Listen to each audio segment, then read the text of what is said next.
Day one of DSS. I tried to go in with an open mind. I was kind of excited, all that kind of stuff. But now, jokes aside, like yesterday, I was talking about some of the stuff that I was afraid of being true with the DSS when it would drop. And one of them was like, what if they implement all of this and it's literally a 380 or a 120 that just bombards the planet without any kind of visual cues? And obviously, I added, I hope I'm wrong because I didn't want it to be true. But here we are, day one of DSS. And it is true. And that is what DSS is at the moment. Now, there's a few things that I really wanted to talk about. Once again, this is like me being honest. And this is all love. I'm not hating about anything or anyone. I'm just stating my opinion. And I would love to have a discussion, obviously. So, first of all, let's discuss the fact that we've been waiting for this for months, right? Like the following MOs, making different kind of decisions, like doing the right things for the MOs and completing the MOs in order to be able to get to this point right here where we are today. So the expectation of the players was building up. One of the things that was also expected from the DSS was the clans and all that kind of stuff.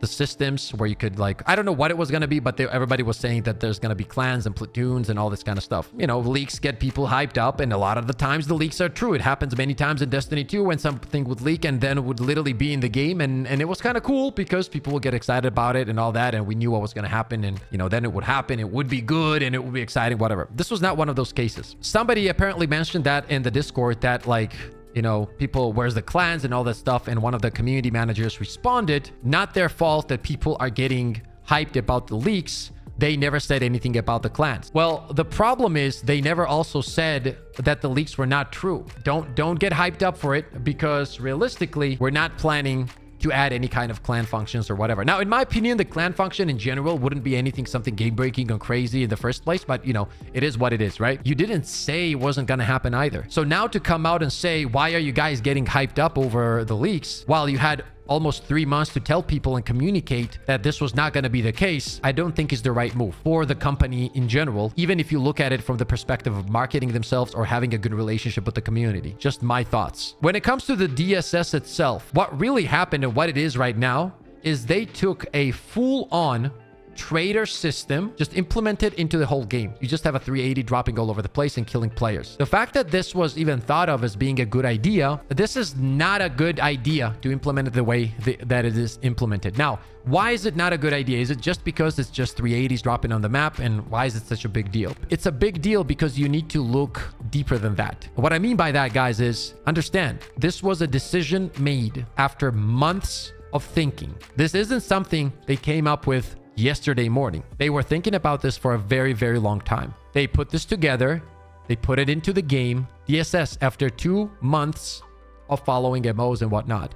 This is a culmination of them sitting down and breaking down and brainstorming and coming up with the best idea they could have for the DSS. The fact alone that they thought that the first planetary bombardment should be a 380 dropping across the map, the fact that there's no visual cues in terms of the area where it drops, all of this has to be taken into account going forward. That weapon customization isn't coming anytime soon. I don't think that I see anything here to believe that weapon customization will be worked on anytime soon or is anywhere close to be finished. And the reason I say this, I just once again look at the actions. If Escalation Freedom was considered one of the biggest expansions in the game, or the biggest, and we all know how that ended up being. If it took 60 days to balance out the weapons and so on, which once again, that was a great balancing decision, and I thought that it was great for the game. I just don't see how they make a full-on weapon customization system in less than 6 months to a year. I just don't see it. I also do think that most likely that new enemy faction, which is the El Illuminatos,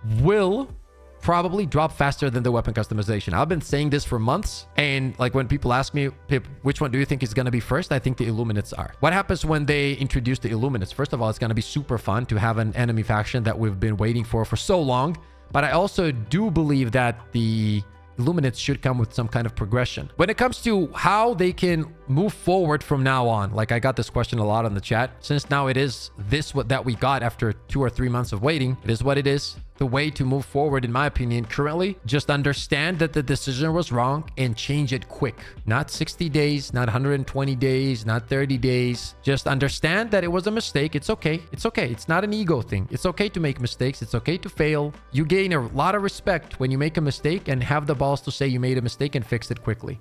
And the way you fix it is, instead of it just randomly dropping, drop it on the enemy areas, right? Give us a visual cue of the area, let's say a red big circle or on where it's gonna drop. And then instead of just making it just unfun random deaths for people, also around that area where it's dropping, drop a few mechs for people or support weapons. This is a huge ass station that is floating in the air that is absolutely huge. It's supposed to have some kind of technical advancements for the players to feel better and make the fights easier. That's the whole point why it was built. Give them a buff, right? If it goes to a planet, on that planet, while you're fighting, all your ammunition is increased by 20%, 30%. Next time, also add purple material donations. And with the purple material donations, which is not supposed to be easy, it's supposed to be hard and a lot of donos. Once we get that filled up, give us a damage buff for our weapons on that planet for those 24 hours. I promise you, it's not gonna make it overpowered. I promise you, people are gonna have actually gonna have fun. Give us the ability to increase our power fantasy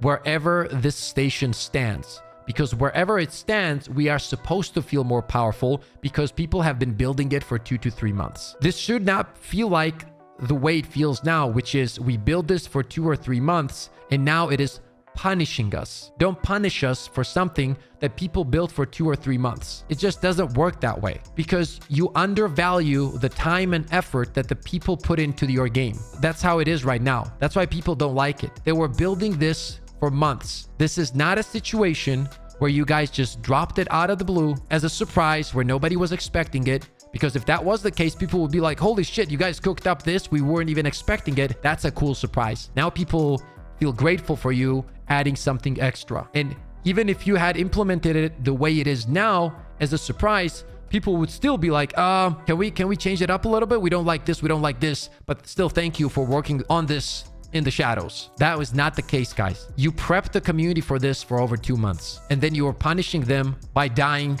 to random 380s. It doesn't make sense. This is not a good decision. No matter how you look at it, this is not the right move. And it's okay to say so. Look in the mirror and say, this was not it. You guys have done it once with the horrible balance patches that happened before, and you guys have seen a resurgence in your player base when you guys made the right decisions with the balancing. But the problem is, you can't keep making these mistakes over and over and over again. You have a very passionate, loving community, both on the content creator side and especially on the player side. You need to cherish that, because a lot of this shit goes like that. That's what gaming is. When a good game comes out and they will move to that and that game will have content, they will understand that what they've been dealing with was not fair, and then the population will go down. In order to keep the population and make a game fun, you need to respect your community and make the right decisions and add progression and content that serves your community in a way where they start falling in love with the game over and over again, and they want to keep playing over and over again. That's the reality, guys. Nitro, thank you so much for the $4.99. I appreciate it, man. Thank you so much. That's a lot of money. I appreciate that. I'm gonna grab a chicken sandwich and a coffee with that. So thank you. Appreciate you. Thank you. Once again, it's all love to the devs. I guarantee you there's a lot of people that understand that this was not the right decision. That's just how it is in any working environment. You know, people agree with something, people disagree with something. That's natural. Let's go! Let's go, baby! Let's go! I mean, we literally have the best community of all time. Oh, he got no scoped.